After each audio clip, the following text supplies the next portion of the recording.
আসসালামু আলাইকুম রহমতুল্লাহি ওয়া বারাকাতুহু। এখানে উপস্থিত আমরা সাংবাদিক ভাইয়েরা,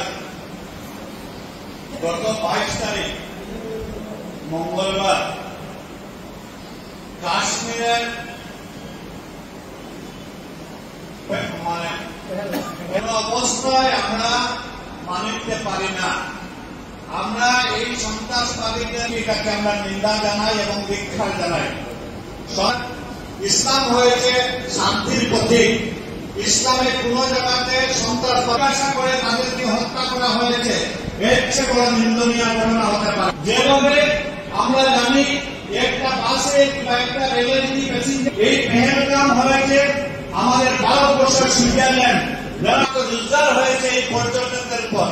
আজকে কি পর্যটকরা আমরা শিলচর বড় মসজিদের সমস্ত মুসলিমদের ব্যবস্থা নেওয়া হোক, এটা পূর্ণ সমর্থন আমাদের কাছে।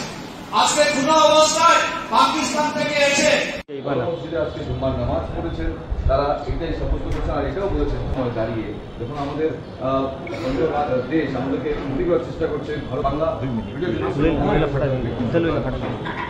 ফুটেজ তুলে দিলে